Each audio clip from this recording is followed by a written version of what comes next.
Welcome to Hope for the Holidays, a presentation of Rumpel Memorial Presbyterian Church in Blowing Rock, North Carolina. My name is Ken Broman-Fulks, and I'm going to be your host for the next hour as we have a conversation with four experts in the areas of mental and spiritual health about the challenges and the struggles so many of us face during the holiday season from Thanksgiving to New Year's. Of course, this is supposed to be a time of joy and celebration, but all too often, very many of us find it to be a time of stress and pain and grief. My prayer is that this program will offer a source of healing and strength to you and even hope for the holidays. So I want to welcome the four of you panelists to our Hope for the Holidays discussion this afternoon. It is so great to have you, and I cannot express how deeply I appreciate your being a part of this. I know that among the audience members who are present now and those who will be able to watch this program later via YouTube, I know this is going to mean a lot to a lot of people. And so thanks for being here. Before I ask you to introduce yourselves, I'll explain just a little bit about how this works for the folks that we have in our audience. And that number is growing all the time. I want to just checking a couple of things here. I just want to say to the audience members that I can't see you and I can't even see your names. So, but I would love to hear from you if you have a question or a comment that you would like to make. You should be able to see on the right-hand side of your screen a little button that says chat. And if you click on that, it opens a chat message board, and you can type in a question if you would like. You can also raise your hand and let me know that you would like to actually come on camera and speak.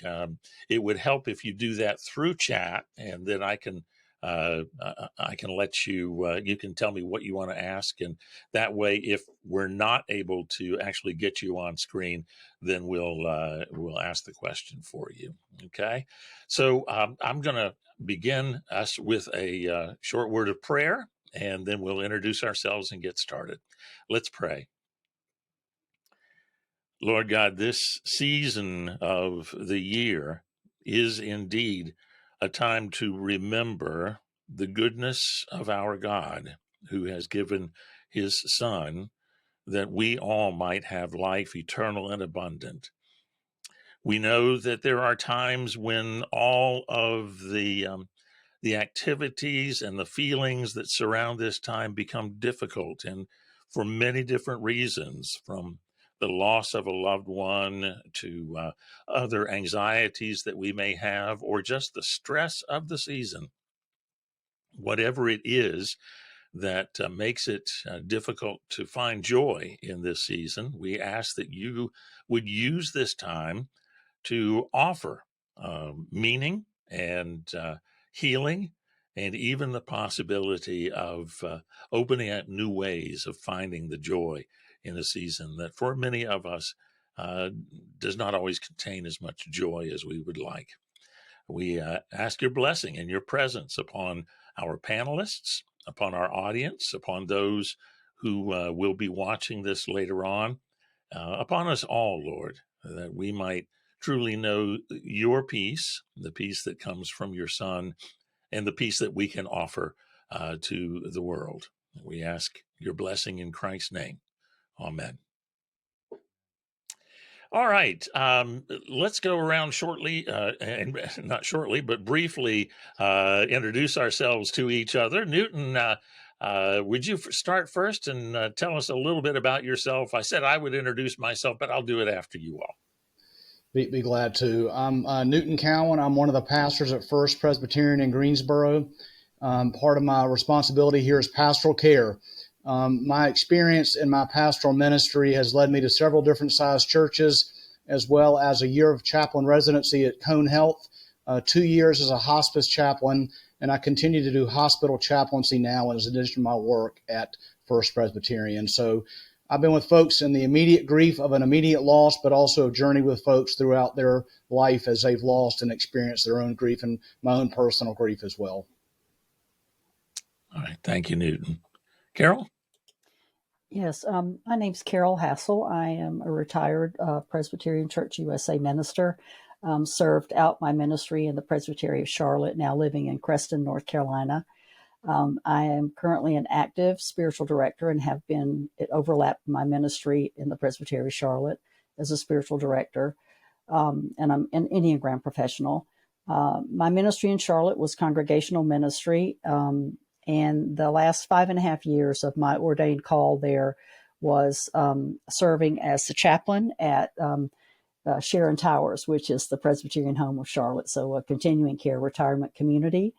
And grief is a constant companion. And I hope this conversation will be helpful and supportive for all who are involved tonight. Thank you, Carol. Good to have you. Ed? Yes, I'm Ed Glaze. I'm the senior pastor at Boone United Methodist Church in Boone, North Carolina. I've served in United Methodist congregations of various sizes from 35 up to 2,500 in South Alabama, and have been also a district superintendent, which is supervisor of pastors, for a couple of years before I moved up to this beautiful part of the country. I've experienced my own tragedy and pain and loss, and so I'm here to offer support and comfort, as well as experience healing in offering the support that I've received from others. Thank you, Ed. We really appreciate that. Catherine? Yes, I'm Catherine Cheek. I'm a psychologist with Atrium Wake Forest in High Point, North Carolina. I'm also a member of First Presbyterian Church. I experienced a big loss myself 4 years ago when my mother died suddenly, and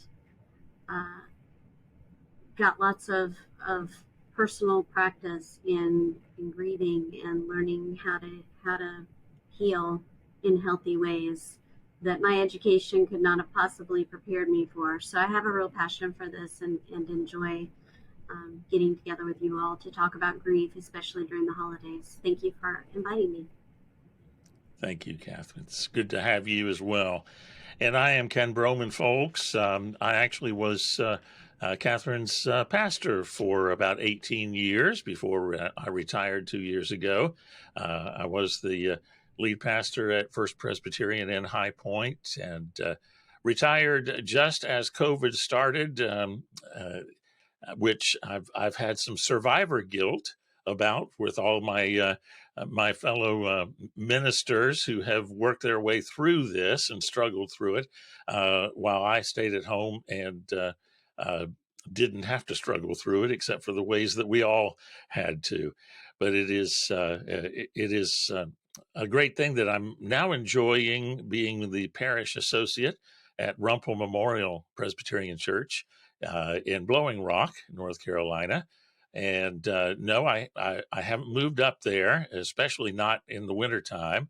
We're only a couple of hours away, and we have a son in Boone, so we're able to stay with him and his family when we come up to work in Blowing Rock. This program is sponsored by Rumpel Memorial. It's part of the congregational care ministry of the church, and so I want to say hello to those folks from Rumpel that are here, and thank you for sponsoring this and supporting it. And we hope this is a meaningful time for everyone who has tuned in. So just a little bit about how we're going to do this. I'm going to try to keep it to about an hour, and that means we've got about 40 minutes to talk about these things.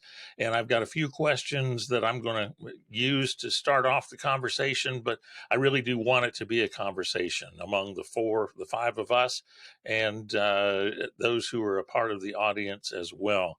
Um, this is a very personal topic in many ways. We all have our personal um, reasons for having struggles with this time of the year. Even those of us who think it's a wonderful time of the year have some struggles with it as well.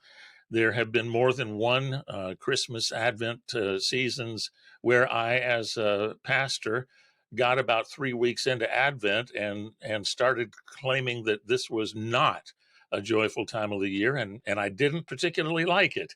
Um, in fact, I use stronger language than that, but I won't use that language now. Uh, it carries with it both the joy and the struggles of what we've done to Christmas and Advent, as well as the other struggles that come with it. So all four of you have joined us from different walks of life and different kinds of ministry, working with different groups of people. And I'm just curious to start off the discussion with hearing how, in your particular walk of life and your ministry, the people you work with, how do you find this time of the year impacting them, even if it's not the topic of the conversation? Do you see stress levels increasing? Do you find more old issues coming up, or those kinds of things? I'm just going to open it up to all of you and ask how you find this time of the season affecting the folks that you work with. Well, I think one thing that has not helped has been COVID. And I think it's actually probably made things worse in terms of the holiday season. And I think it's a reminder in the work that we do that everybody has a story. And so when someone is especially snappy or short, or going through a hard time, we have to remember they have a story. And so most often people have a story behind the holidays about a loss, or particularly something that happened during the holidays that's hard for them. And I think we have to be mindful of giving space to people and giving them a wide lane, a wide berth to navigate that. What I notice is at this time of year, and this is personal, but as well as with especially folks who come for spiritual direction, is that moving into particularly this season of the year, through the fall toward the winter, but also into this liturgical season of the year, that as we look inside, as people begin to check in with themselves, looking inward, and just discerning or discovering what's going on inside, I often find folks conflicted between a desire to be joyful and celebrate the season, and what a deeper meaning of the season might be for them. But again, like you said it earlier, what our culture has made of the season, the stresses that are real, and also though the accumulation of years gone by, as well as what's happening currently, of what's been lost. That's a big topic, but there's a lot of exploration and the reality of inner conflict.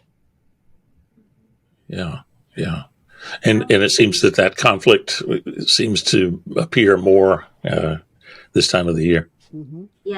Yes. I was just going to say, I agree. I think that I see a lot of people who try to get caught up in the busyness of the season, the business, no pun intended, of the season, and shopping and decorating and all those things. And I do think that can become a coping strategy for some people, to at least look on the outside as if they're experiencing the joy that they think is expected of them.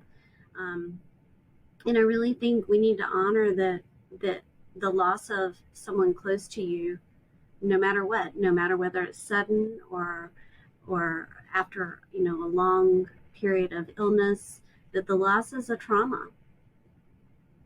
When we lose someone close to us, it is a trauma. Even though it's a normal part of life, death is a normal part of life. I feel like we need to honor that too. That when you lose someone that you're close to, who's an integral part of your life, your family, that is a trauma. And even though that place at the table is empty all year long, there's something that becomes more pronounced on the holidays about that missing person at the table. What do y'all think that is? Because I think that's very, not only is it true, but it seems so very common that this time of the year seems to make that loss more poignant, and clearer and more obvious. What is it, do you all think, makes that so? I honestly think it's somewhat, not completely, but the seasonal change is a part of it. Light and dark, how much light we're living in, and how much darkness we're having. You know, length of days. I think that's part of it. That's really interesting. And as we all know, you know, Christmas was not necessary. Jesus was probably not born in the shortest days of the year, and the season was kind of placed here because of the other cultural factors that had to do with the celebration of the days getting longer at the point when the days were at their shortest. And that's really interesting, Carol, that there must be something within us. I know there's something within me that does not like short days, and would much rather have more daylight. So that you have a good point there, that loss of daylight may well be a big part of it. Yes, yeah. And along with that, the colder weather at this time of year inhibits people from getting outside to get what daylight there is, or to, you know, get activity that they might be accustomed to in the warmer months. And I think that's a factor too. But for me, you know, you were asking, I think the question was, what makes their absence so pronounced at the holidays? I know for me, one thing it is that my mother was the center of Thanksgiving. Thanksgiving was her day. It was her holiday. She spearheaded it. She planned and orchestrated every aspect of it. And so, you know, losing her meant losing that huge part of the tradition. So I think, you know, when traditions directly involve our loved ones, their absence is more pronounced. Yeah, you know, piggybacking on what Catherine said, I think no matter what's going on in your life, as you progress through it, the changes in your life and in your family are magnified at the holiday season. I think, you know, we endured a great tragedy with the loss of our son, but even before that, you know, Catherine mentioned Thanksgiving. We had Thanksgiving gathering at my wife's grandmother's house and walked the pond and did stuff with her uncle. And as they pass away and those traditions are no longer a part of who we are, we see the, you know, the movement of our lives, and the holidays amplified the fact that life is moving on. People that we know and love are no longer here with us. And, you know, things aren't the way they once were. And that can be very difficult at this season of the year, because we feel them more.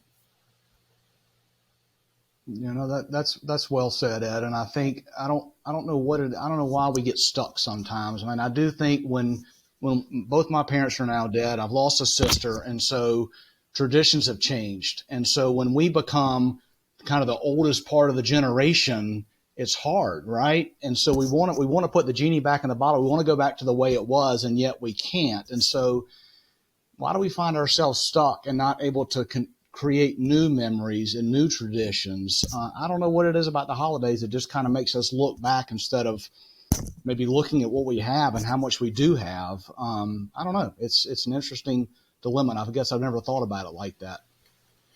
And that's something that we've been forced to do. We had we maybe went a little over the top with our holiday, especially Christmas celebrations. But moving up here, being further away from family, it's forced us to do some things differently and try to see things in a new light. And I think if you're dealing with some grief or loss, or no matter what that is, I think that's a good point there, Newton. That celebrate what you have and create something wonderful with the blessings that are around you. Easier said than done. I get that. And the nostalgia is there.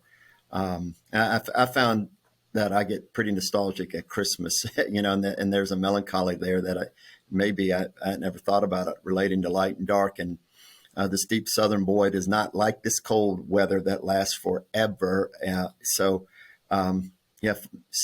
Maybe getting what's those sun lamp things you put over your head to make more light up here might be something helpful. But finding ways to create something as a new tradition in where we are in our point in life, I think that's very important. And I think that's a good point you brought up there, Newton. So thank you. Another thing that I think of as far as amplification of loss and during this time is, especially in spiritual direction, one of the beautiful things about it, and also counseling, spiritual direction, any form of counseling, is that when people have a space and a place. So I'm encouraging, if you need someone to talk to, find someone to talk to, is to say something out loud. Is when we hold things in our hearts and hold them in the quiet and just keep them to ourselves, they can be a little heavier to carry and to hold than if we are willing to, in a safe space, in a trusted space, say some things out loud, to say to someone, I'm sad this season, and why I'm sad, and this is my story. Would you listen to my story?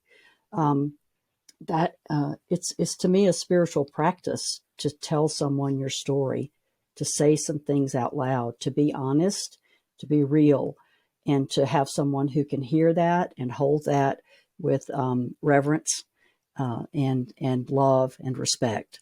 But if find someone who is a good listener, a loving listener, and share what's going on inside. Carol, I just want to echo that and reinforce it, because that sounds so simple. It does, because it is. It sounds such a simple that it almost seems simplistic. The healing that brings, but in my own pastoral care through the years, and in my own experience, just that simple practice of putting into words what is inside is almost magical. What happens within us when we simply verbalize, and sometimes it doesn't even have to be words. It can be artwork, music, some way of getting out what is inside, does an amazing thing.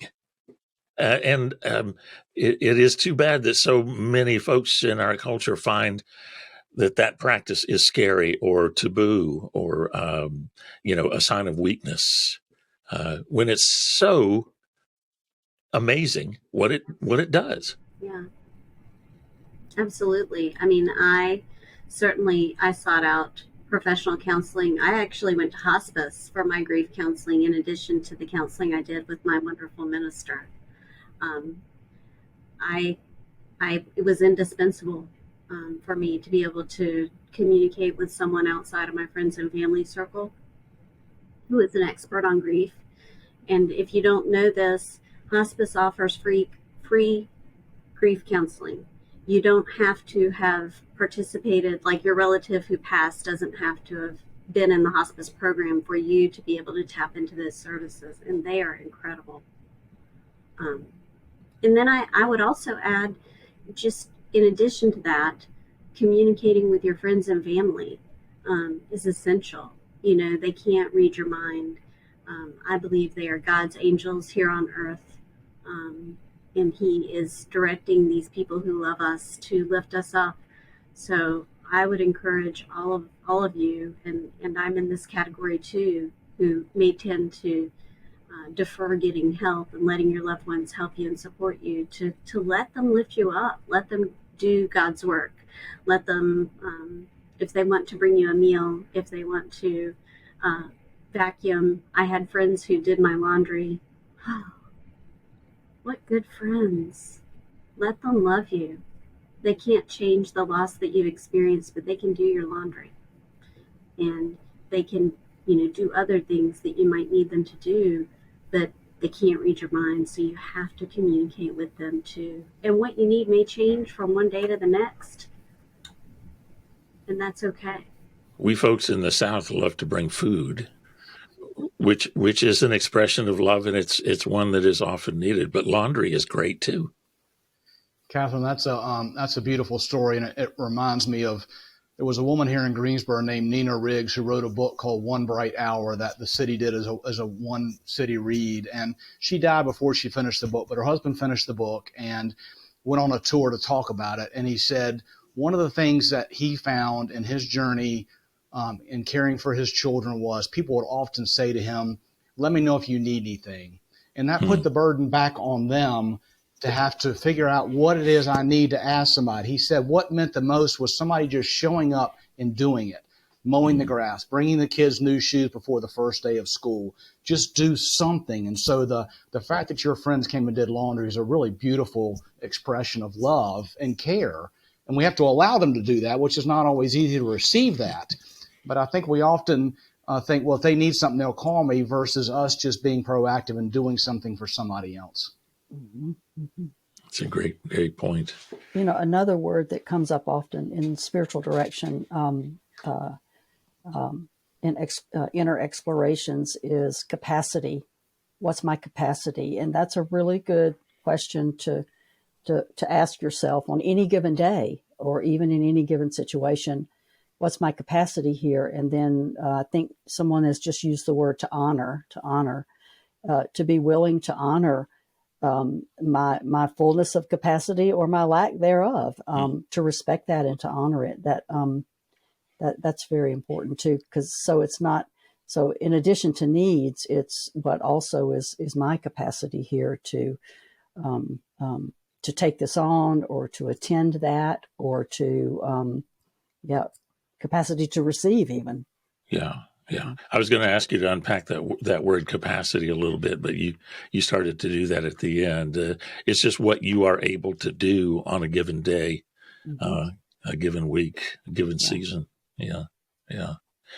I want to go back to something that was mentioned a little while ago about the expectations of the season.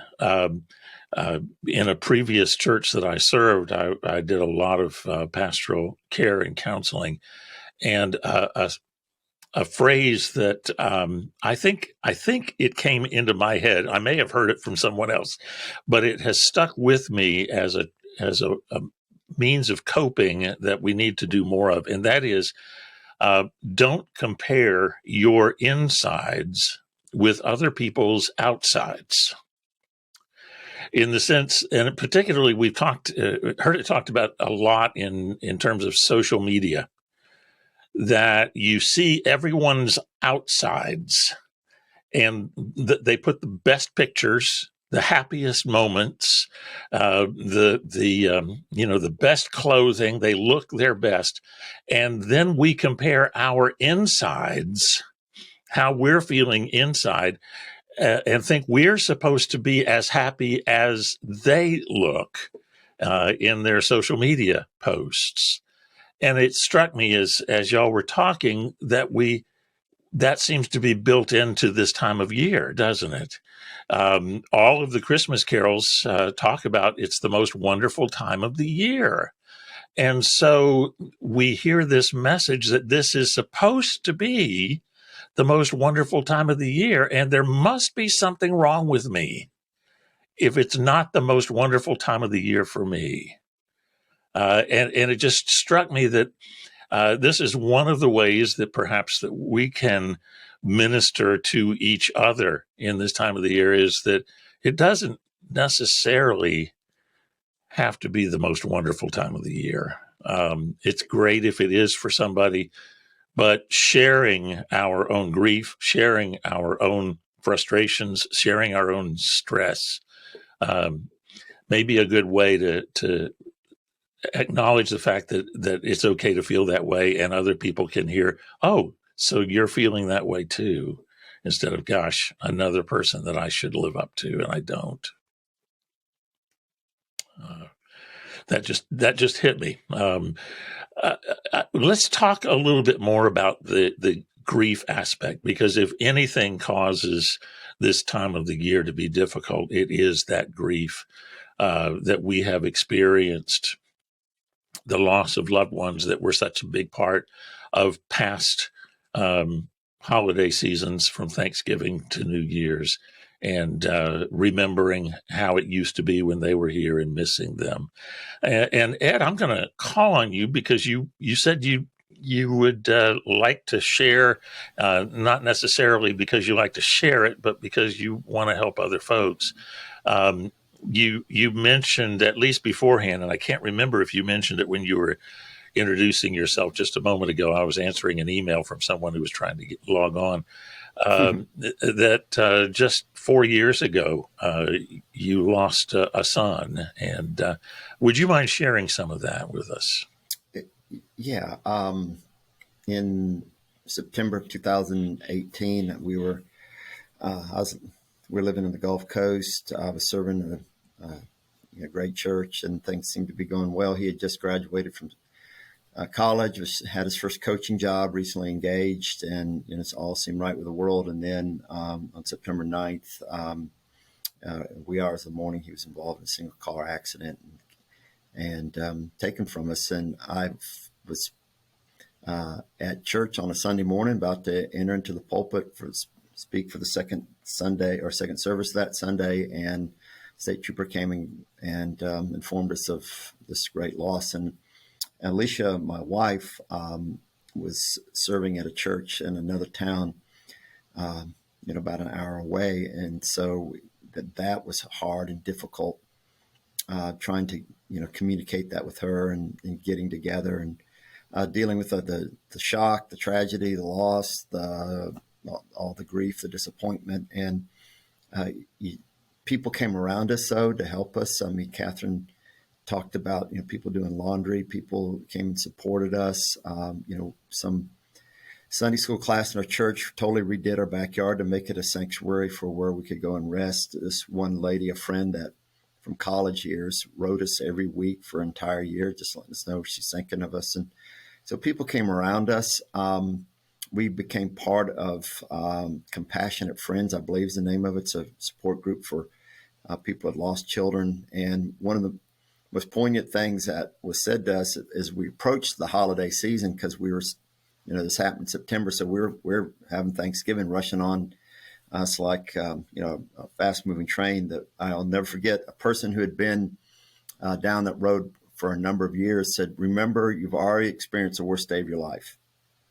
The anticipation of the holidays and the anticipation of the grief that you're going to experience is worse than the day itself. And that we found that to be true. That we are in fact having a lot of anticipatory grief as we think about those days without our loved ones and without our son Curtis. And so that was helpful to know that we've already been through hell. And God has been with us through the love of so many people. So that was helpful. I mean, hey, we've already been through some bad stuff, and walk with that limp and bear that grief. But I mean, we've been there, and that's helpful. The other thing that was helpful, a grieving father came to see me several months after our own tragedy. He had lost a son in a very similar fashion, similar age. And a guy's named Rick Fitzhugh, retired Air Force colonel, and he was part of my church. And he came to me and he said, "I want to give you a piece of advice." He said, "Don't let one death become two." And what he meant by that is that, you've You've got that grief, you've got the pain and the burden, but you've got to keep on living, or you're not honoring your son and not honoring the gifts of life that you still have. So those things have carried me through. Of course, the love of God shown to us by so many people. As our daughter said, as we gathered with some people at a church that we served for a long, long time, she said, there's no words that can be said. It's just people being there. And that's true. I mean, there's no, the theodicy question, why these tragedies happen. I mean, trust me, I've been wrestling with God and said some things, I think, Ken, that, you probably were uttering about something else to God. And, knowing that God can handle that. And I still don't have answers, but all I've got is the love shown to me by other people. And I see that's a sign and symbol of, I think Catherine said, angels around us. And that's been there. Mm-hmm. So we got to rely on others for sure. Mm-hmm. Thank you for sharing that. It strikes me that one of the most impactful things that you said was that just the people being around you, the people that came around you, and we want to fix it. We want to make the pain go away for you. We want to say the magic words that will either explain why, so that you can go, okay, well, that makes it better. But those don't exist. Oh no, they get you angry. I mean, someone that he's a great guy, don't get me wrong, sure, but made some statement. Well, remember, God lost a son too. So, well, I don't want to hear that. I mean, that's. I won't say what I said in return. I mean, this is a PG rated show, but it's not any words that can be said. No, not at all. So the grace of the love shown to us by other people and us walking together as a family is what's helped us for sure. Mm-hmm. Mm-hmm. So I guess one of the things that we who know folks who have lost loved ones is, I think the other thing that we do is if we're afraid we're going to say the wrong thing, we just kind of stay away, and that it's okay to just go be there, and not necessarily say anything other than just came to be with you for a while. No, that group of young adults that came and redid our yard, we went away for a while and we came back home and our backyard was totally redone. They put a patio out there and made plants and it made it an oasis, and they didn't know what to say. They just did something. And I think doing laundry, taking somebody some potato salad or apple pie, or for me, bring some hot dogs over. I mean, it's just those acts of kindness. And I think Newton said, not asking what can I do, let me know if I can do anything, just do something that seems loving. Food is a good thing for most folks, but some people that may not be it, but just a simple act of kindness, bringing a flower, planting something, just writing a note, even just saying, I'm thinking about you, praying for you. I mean, that, as I said, this lady that got me through Cal 3 in college, and we hadn't kept in touch with each other much at all, but every week for an entire year, she wrote us a note. In fact, I still have this one note. She said, when I had our child, my husband, Dan, was right there with me. And he said he couldn't have that baby for me. Only I could do that. But he was there with me. He said, I can't have that grief like you have it, but just know I'm here by you. Like Dan was with me as I gave birth to that child. And, that's what it's about, Mm-hmm. Yeah. That's what it's about. Yeah. The rest of you here, what have you found in your own experiences of grief, or what have you been told by other people that you have ministered to that have said, when they've said, thank you for doing this or saying that, what have you found to be most helpful, most memorable, most healing in your ministry, either your personal grief or in your ministry with others? I would say listening. Someone who is who cares, who will listen and maybe not offer any advice or even say any consoling words, but it's just someone who listens. And I think to piggyback on that, I think some very well-meaning people don't know that. They don't know that they just need to listen or just show up, or better yet, show up with food or do laundry, right? They don't know that. And so I think it's important to remember that if people aren't showing up in physical ways or in the way that you need them to, with listening and not trying to fix it, that it's okay to tell them what you need. You know, I mean, there are days in my grief when I say I just need to laugh and think about something completely different than my grief. But there are also days where I say I need to laugh and tell a funny story about my mom. And then there are days when I just want to hug, right? I mean, it may change from minute to minute, day to day. And, you know, I think it's helpful. My husband taught me that, you know, because he likes to fix it. He did Ken's bathroom recently. He's a fixer. And he told me, he was like, if you could just tell me, you know, when you come to me, tell me what you need. And if I forget, he'll ask me, what do you need, Catherine? Do you want help fixing this? Do you just want me to hug you? Do you just want me to listen? But not everybody thinks to ask that question. So you may need to think, kind of back to what Carol was saying earlier about capacity or about what you need, and let people know. I just need you to listen. Just be here with me. You don't have to fix it. You don't have to solve it. You don't have to have those magic words, because I think people put a lot of pressure on themselves to have the magic words, and there aren't any. Right.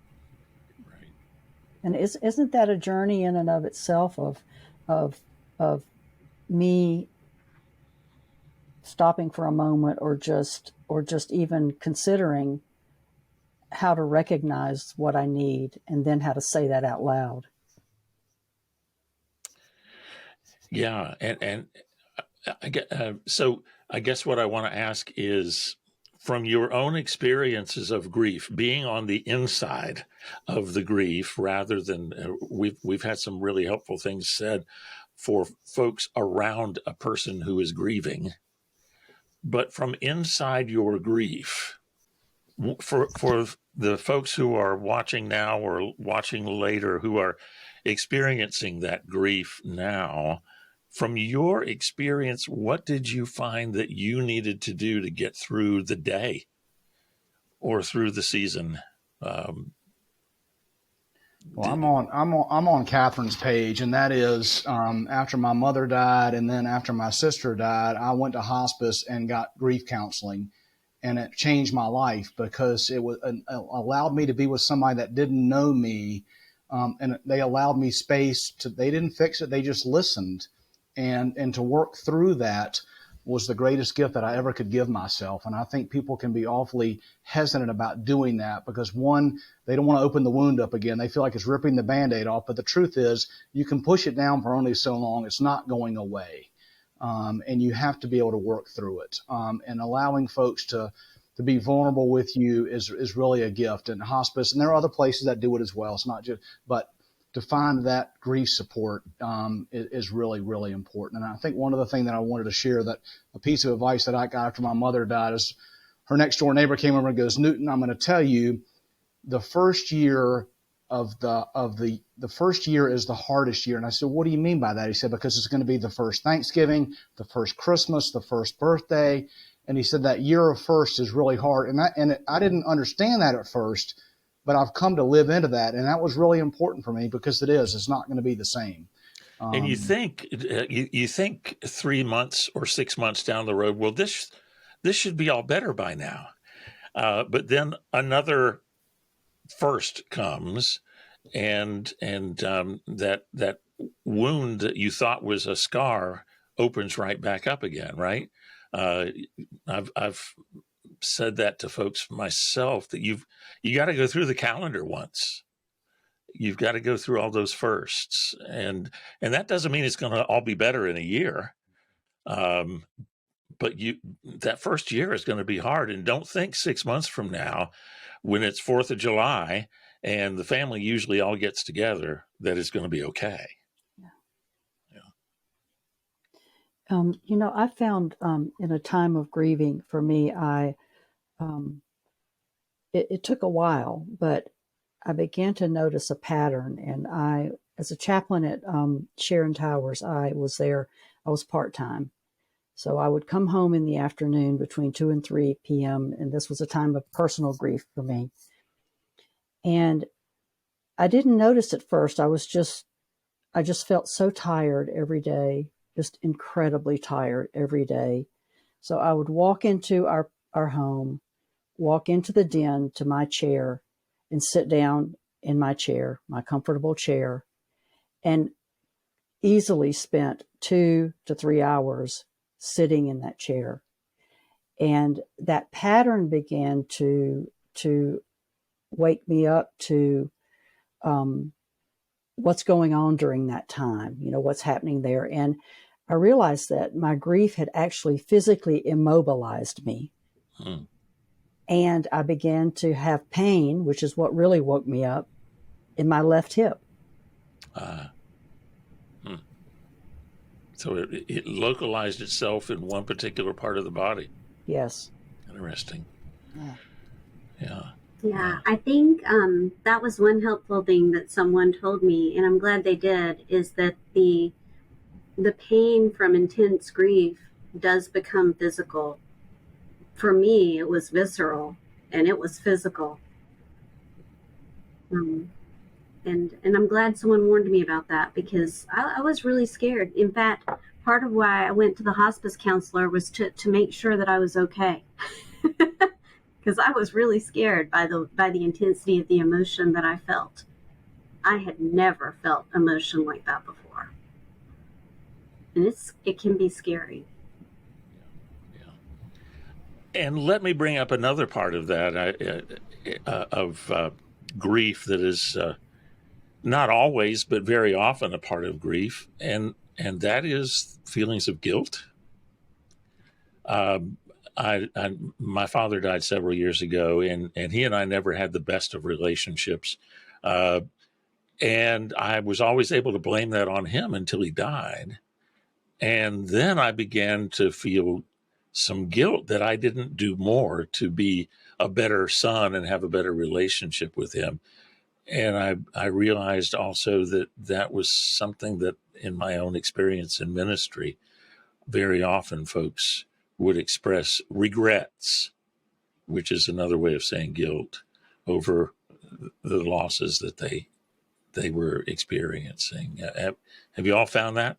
After my grandmother's death, I did, not immediately, but it was over a few years of just times of thinking back and times of remembering. I did experience some guilt that I had been asked to come alongside her in a couple of ways, and I did not do that. I was nervous about other family relationships, all the dynamics in the family, chaotic reactions, strong reactions, disapproval, that kind of thing. And yeah, I did. It really did take some processing and prayer and processing to come to terms with that for myself. Mm-hmm. Well, there's guilt. Thinking in the relationship with the son, stuff we could have done differently, or think about some decisions made that could have been different. But also, I don't know if this is part of other people's experience, but I had anger at God, anger at him for being so careless, anger at people that kind of got him into that situation, and angry at and you see other people, as you said earlier, they're having their joyful celebrations, and it's dug up again when you see friends that are of similar age and their kids are getting married and having grandkids and all those type things, and so there's remorse, anger. I think anger is a part of the grieving process for some people. Was for me, and and how to channel that so it's not destructive to yourself and of course the loved ones that are around you. That's and it's not. I don't sit still very well, Carol. So that's never been something I have to move, and so if I don't, I've got to get it out of me somehow. So back before my knees started bothering me in these hills, I ran a lot. So that's what I tried to do to channel angry and energy and, maybe dealing with grief somehow. Learned a long time ago that anger is usually the secondary emotion for pain that's underneath it. And that's so true in that kind of pain. I am trying to, I had a chat message from Annie who wanted to share something, and I'm having a hard time finding the spot where I'm supposed to do that to let you in, Annie. So we're gonna.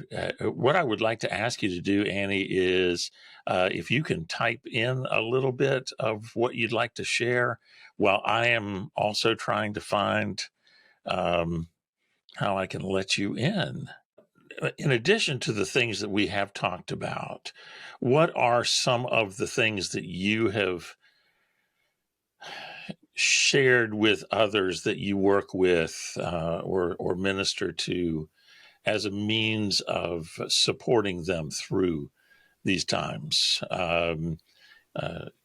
What else would you like to share that has been helpful in ministering to other people? There's a woman that I have met with a couple of times after she lost her husband. And the time before last that we met, she said that she had been in the process of going through photographs. And so when she reached out to schedule the next visit, I said, I'll tell you what, why don't you bring some pictures? And so she brought pictures of their early life together and kind of began to tell this story of that. And so I think that was really healing for her to use photography to kind of talk about their life together. But the other piece she's struggling with is this sense of, I think I'm supposed to be further along. And I kept trying to reassure her that where you are right now is where you're supposed to be. We often think that we're supposed to go through this checklist of grief. And if I just get from stage 1 to 2 to 3 to 4, then I can graduate. And we don't. Grief is messy. And you may get to 4, but you're going to get back to 1 if you do it in a linear fashion like that. But I think just reassuring people where they are right now is okay, that they don't have to rush themselves through this. Because I think they want to be in a different place, obviously, but it just takes time. Yeah, I like to do that too. I like to reassure people that the grief isn't linear. It's not, better, better, better. That there is usually a healing trajectory, that overall you're going to be healing and doing better and learning how to live with grief, not get over it. And that, but that you'll have ups and downs in that hopefully upward trajectory, and you'll move between the different stages of grief. I think they call them stages, which gives this impression that they're more linear, that you do this, then you go through that, then you go through that. And it's really not that way at all. You can be all over the place with the different grief reactions at any given time. And when you get to the last stage, then you're okay. It won't hurt anymore, right? Yeah, right. Wouldn't that be great? But to see it more as a journey, and accept it as something that'll always be there. And that's not a bad thing entirely, because, with great love comes great grief when you lose that person. So there was great love there. And the grief means you're remembering that person and loving that person in some way, which is precious. And the other thing I like to encourage people to do, if it's not applicable for every situation, but is to ask themselves what that person who's gone would say. Like if you're having guilty feelings, like I had guilty feelings because the morning my mother died, she had sent me a text and I meant to call her. She sent me a text at 8 o'clock. She died at 9:30, and I got a call around 10:30 that she was gone, and I didn't call her back. I missed that opportunity to talk to her and hear her voice and say I love you one more time. And I had a lot of guilt about that. And then when someone posed that question to me, what would your mother say? It was a complete game changer, because I know exactly what my mother would say, right? She would say, Catherine, I knew you loved me, right? It's okay. You were working. I instilled a good work ethic in you. You're doing exactly what I taught you to do. Get over this, move on, right? So sometimes that can be beneficial. Very, very, that's a great story. Yeah. Annie did write in, and I wanted to share this. It's really beautiful. She said, my mom had dementia, and she was in a nursing home with many health concerns and was not mobile. She loved Christmas, and I got her a metal Christmas tree that she could put magnetic ornaments on, manger, presents, candy canes, and so forth. We would do this together, and she got so much joy in doing that. After her death, at Christmas dinner, I brought the tree out and shared with those there and asked them to place the ornaments on the tree. And she said that ritual was very meaningful. That's beautiful, Annie. Thank you. And that kind of leads me to one of the last things I wanted to ask, and it comes out of what Newton had said a little while earlier, and that is about new rituals, new practices. How do you move from the past to the present into the future? And of course, there, as we've been saying, there's no magic button you can push that just makes all of this happen. But how have you all either done yourself or heard of other people doing new things in the holidays? And while you think of that, Kathy just wrote in and said, one thing that comforted me after losing my husband, a good friend simply said, I miss him too. Well, two things, Ken. One, everybody has grief. Everybody. That's one. I mean, I kind of knew that in my head, but after what we went through, I mean, I just hear people's stories. Yeah, similar to ours, but also, a good friend of ours talked about that he hadn't spoken to his daughter in 10 years, and people. Grief that they can no longer get together with loved ones. I mean, there's all sorts of griefs out there, but for new rituals for us, we our first Christmas up here in the high country in North Carolina, we said, let's do something different. So we had always wanted to make beef Wellington, so we cooked a beef Wellington, which was a lot of fun, and stockings were something that was a big part of our Christmas tradition, and it was just kind of hard to hang those up and see one that wasn't there. So instead of stockings, we hid all the stocking stuffers, so all over the house, and left clues for it. So we had scavenger hunt for stocking stuffers. Like you go into the basement and find your underwear somewhere. Yeah, I mean, things like that. So I mean, it made it fun. We still had the grief and still miss our old routines, but we tried something different. As said earlier, just try to. We all have something different about Christmas, so make the best of it and do something that will help celebrate the meaning of the season. Yeah, but also your togetherness with who you are, right, or who you're there with. So right, that's what we've tried to do. Yeah. That's great. I love both the beef Wellington and the scavenger hunt for the underwear in the basement. That's a great idea. I want to thank you all for this time together, and I know this has been helpful to folks, and I know it will continue to be. One of the blessings among many curses of the internet is that these things can stay, and folks can watch this. Who knows how many years down the road? I've got podcasts from years ago that people are still listening to and sending me notes saying how much it meant to them. So one of the blessings is that we pray that this will continue to be helpful to many people down the road. How can folks access it? If we want to share it with people in our churches and things like that, how can we direct them to it? Yeah, great question, Ed. I will, after I edit this, I will put it on my YouTube channel. And so and my YouTube channel is called Ken Broman-Fulks. So all you have to do is refer them to my YouTube channel. Just tell them to type in the search window my name, and they'll find my channel, and it'll be available on there. I will also send to you four who are on the screen right now, and to the 20-some people who are also here. I've got your email addresses when you registered, and I will send everyone the link to the YouTube video as well, and you'll have that, and you can share that with anyone and everyone you would like to. Thanks for asking that, Ed. That's a great point.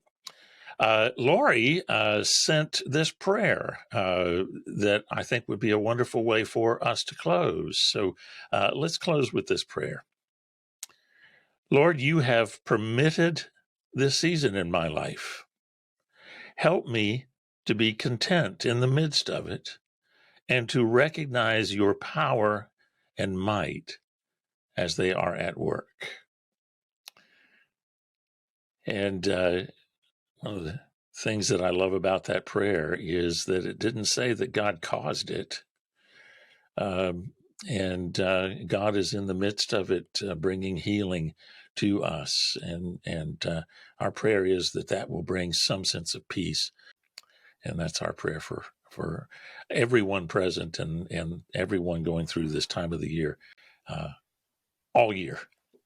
So thanks again for being present with us, those of you on the panel and those of you in the audience. And God bless all. Thank you very much. Thank you for joining us for Hope for the Holidays. I pray this hour has brought comfort and healing and, yes, hope to you. And if it has, I want to encourage you to share it with others who might also find what they need for their own journey. And may God's healing spirit strengthen you in your own journey toward healing and hope.